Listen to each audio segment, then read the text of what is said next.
Habibullah Sayyid Ramai Maktubah Stulberfi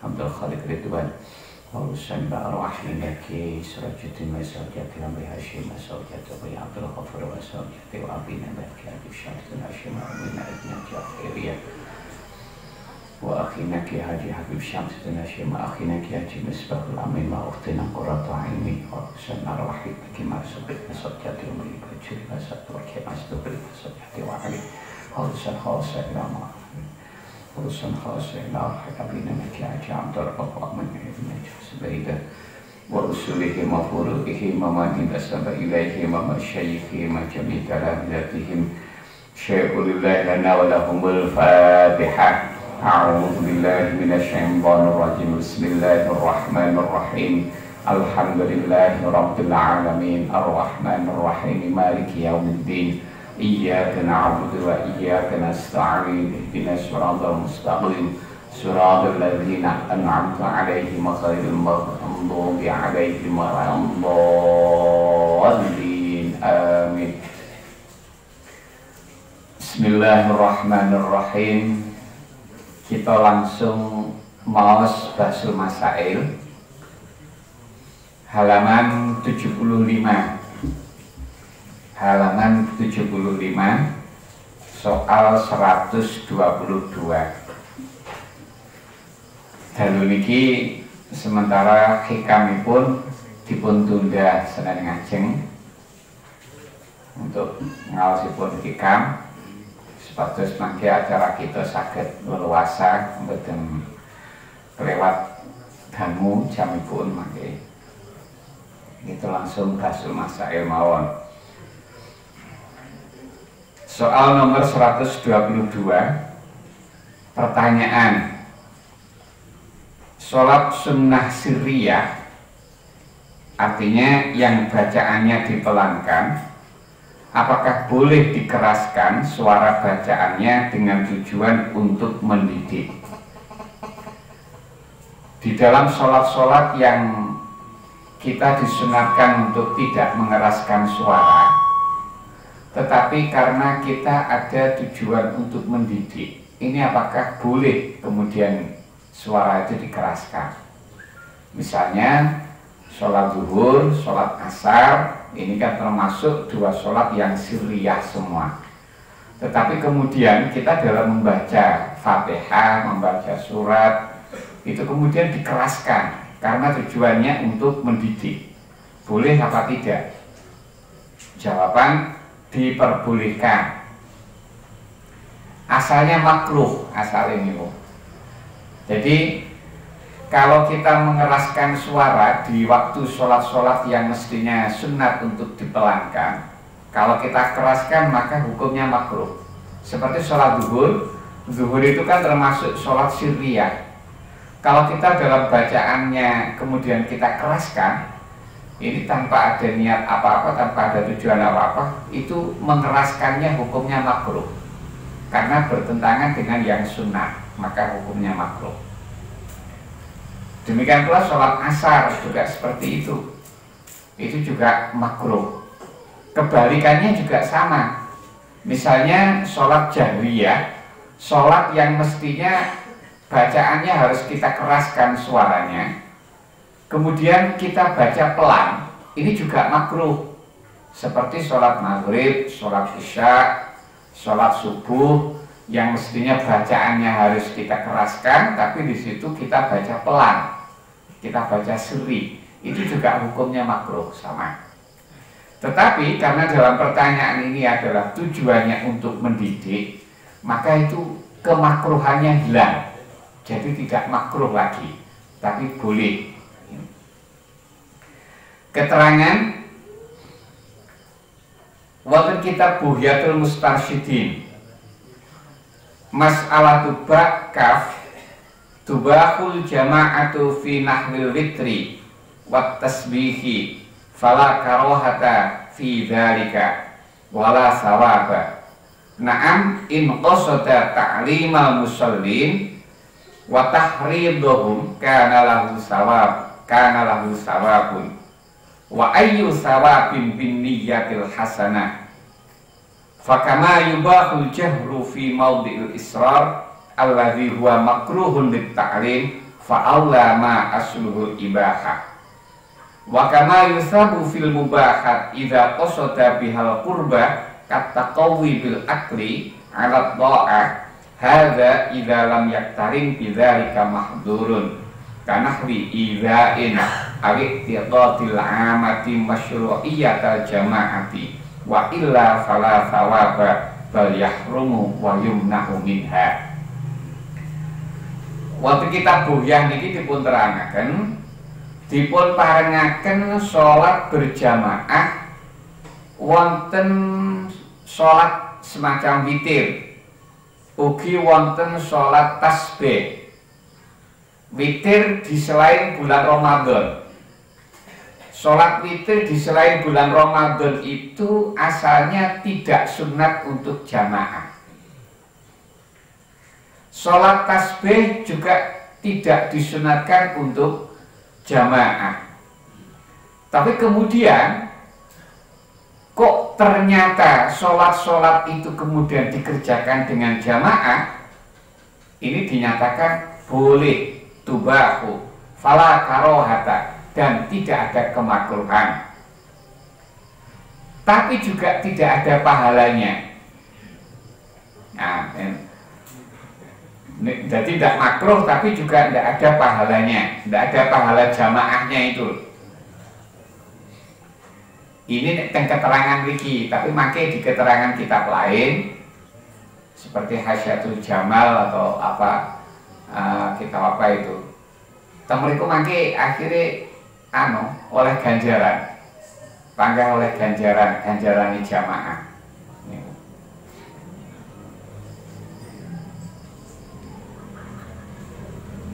Betul, memang tidak ada pahalanya untuk jamaah ini, kecuali apabila dia bertujuan untuk mengajari orang-orang yang sedang sholat. Jadi dia berjamaah, melakukan jamaah ini karena ingin mengajar kepada orang yang ikut berjamaah dengannya bagaimana tata cara sholat tasbih, bagaimana tata cara sholat witir. Nah, tujuannya seperti itu. Atau tujuannya untuk memberi semangat kepada jamaah, kepada makmum. Sebab mungkin dengan cara berjamaah ini makmum itu semangat untuk mengerjakan sholat sunat, sholat sunat ini. Padahal kalau tidak jamaah biasanya malah tidak mau jamaah, tidak mau sholat. Contohnya ini qobliyah ba'diyah. Qobliyah ba'diyah itu kalau misalnya tidak dikerjakan dengan berjamaah, dia tidak mau melakukan qobliyah ba'diyah. Akhirnya karena tujuan untuk menyemangati para jamaah supaya semangat di dalam melaksanakan sholat-sholat sunat ini, maka jamaah yang dikerjakan ini justru memberi ada pahalanya. Tidak hanya boleh, tapi bahkan ada pahalanya.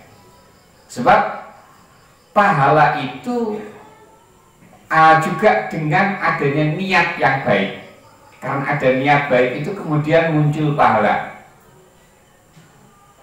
Nah, terus yang berkaitan dengan pertanyaan ini dicontohkan di sini, fakama yubahul jahru fi maudhi'il israr alladhi huwa makruhun lit ta'limi fa aula ma asluhul ibahah. Maka sebagaimana boleh mengeraskan bacaan pada tempat-tempat yang mestinya harus dibaca pelan, di mana kalau dia melakukan hal itu maka hukumnya makruh. Artinya begini, kalau waktunya dia harus pelan misalnya, tapi kemudian dia kerjakan dengan dikeraskan suaranya, maka ini hukumnya makruh. Tapi dia mengeraskan karena tujuan untuk mengajar. Nah, ini boleh akhirnya. Nah, kalau yang asalnya saja makruh itu kemudian karena ada niat mengajar bisa berubah menjadi boleh, maka apalagi yang asalnya adalah mubah, ya seperti dalam jamaah tadi. Jamaah dalam sholat sunat yang tidak disunatkan jamaah itu diperbolehkan.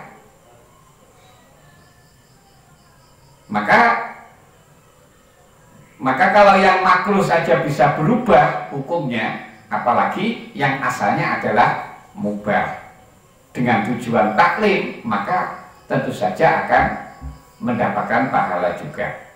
Seperti halnya hal-hal yang mubah itu karena kita niati, maka bisa menjadi sunat yang mendapatkan pahala. Contohnya seperti ini, kita waktu makan, kita niati makan kita niati untuk agar dengan kita makan ini kita punya kekuatan tubuh sehingga kuat untuk dikerjakan ibadah kepada Allah.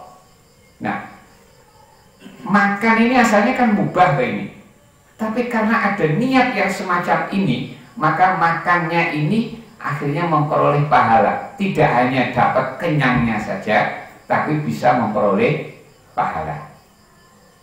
Nah, ini perbandingannya seperti itu. Makanya dalam masalah jamaah tadi, apalagi juga dalam mengeraskan suara di tempat yang mestinya harus dipelankan, maka itu tidak ada larangan. Tapi semua itu tadi, kalau memang tidak bersamaan dengan sesuatu yang dikhawatirkan. Contohnya begini, dengan cara seperti itu kita akhirnya muncul menyakiti orang lain, atau dengan kita melakukan itu kita khawatir orang-orang awam berkeyakinan bahwa memang sholat itu disunatkan untuk jamaah. Kalau ada bersamaan dengan kekhawatiran yang seperti itu, maka itu nanti tidak akan ada pahalanya, bahkan itu bisa haram, ya, bahkan itu bisa haram dan dilarang. Ini keterangan dalam kitab Bughya. Selanjutnya, untuk mempertegas bahwa yang mestinya harus dipelankan kok dibaca keras, ini hukumnya makruh. Itu seperti diterangkan dalam kitab Al-Mawsu'ah, Al-Jahru fi maudhi'il israr wal aksu, mengeraskan suara di tempat yang mestinya memelankan suara, atau sebaliknya. Kebanyakan fuqaha berpendapat bahwa mengeraskan suara di dalam sholat-sholat yang memang sunat untuk dikeraskan dan membaca pelan untuk sholat-sholat yang memang disunatkan untuk pelan, maka pelaksanaan itu hukumnya adalah sunnah, termasuk bagian daripada sunat-sunatnya sholat. Itu kebanyakan ulama, kebanyakan ahli fikih. Tetapi menurut mazhab Hanafi, wa dhahabal Hanafiyatu ila annahu yajibul jahru fima yujharu bihi wal mukhafatatu fima yukhafatu fihi. Menurut pendapat mazhab Hanafi, membaca keras di tempat-tempat yang menurut Syafi'i itu disunatkan untuk dibaca keras, itu kalau menurut mazhab Hanafi hukumnya wajib. Berarti ini sholat maghrib, sholat isya, sholat subuh, itu bacaannya kalau menurut mazhab Hanafi wajib dikeraskan. Suaranya wajib dikeraskan. Dan juga dalam sholat duhur, sholat asar, kalau menurut mazhab Hanafi wajib untuk dipelankan suaranya. Itu bedanya antara mazhab Hanafi dengan mazhab Syafi'i dan juga mazhab-mazhab yang lain. Kalau mazhab yang lain itu hanya sebatas sunat saja, tapi kalau mazhab Hanafi bahkan sampai wajib. Sumah talafu fima yujibuhul jahru fi maudil israr awil aksu. Kemudian para ulama ini berbeda dalam permasalahan sesuatu yang menuntut untuk mengeraskan suara dan mengeraskan suara di tempat yang mestinya harus memelankan suara atau sebaliknya. Fadhahaba Syafi'iyyah wal Auza'i ila anna man jahara fi maudil israr au asarra fi maudil jahri lam tabtul sholatuhu wala sujuda sahwin alaihi walakinnahu irtakaba makruhan. Wa bihadza yaqulu Hanabila in taraka jahra wal ikhfa fi maudhi'iha amdan wa in taraka sahwan fa fi masyru'iyyati sujudi min ajli riwayatani.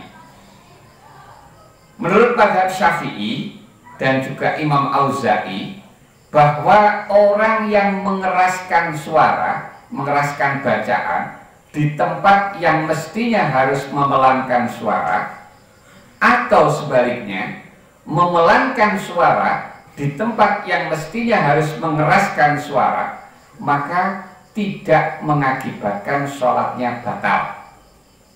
Bukan batal sholatnya. Dan juga tidak disunatkan untuk sujud sahwi. Tapi orang yang melakukan hal ini berarti telah melakukan sesuatu yang makruh. Dia melakukan kemakruhan ini.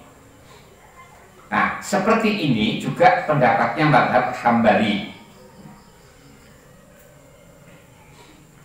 Kalau menurut mazhab Hambali, kalau dia meninggalkannya kesunatan-kesunatan tadi secara sengaja, maka dampaknya seperti itu, tidak ada sujud sahwi, juga tidak membatalkan sholat, tapi hukumnya makruh. Tetapi kalau dia melakukan itu karena lupa, maka menurut mazhab Hambali disunahkan untuk sujud sahwi. Itu kalau mazhab Hambali. Nah, tapi ini sampun keluar dari konteks pertanyaan. Konteks pertanyaan itu adalah dalam kaitan mengeraskan suara di waktu sholat yang mestinya harus memelankan suara. Di situ hukumnya boleh, bahkan bisa mendapatkan pahala ya, karena tujuan mengajar ya. Terus pertanyaan berikutnya, soal nomor 123. Wanita yang mengalami haid terputus-putus, keluar darah, kemudian berhenti, keluar darah lagi, dan seterusnya. Ini yang seringkali membingungkan ya. Wanita yang keluar haidnya itu modelnya seperti ini yang seringkali membingungkan.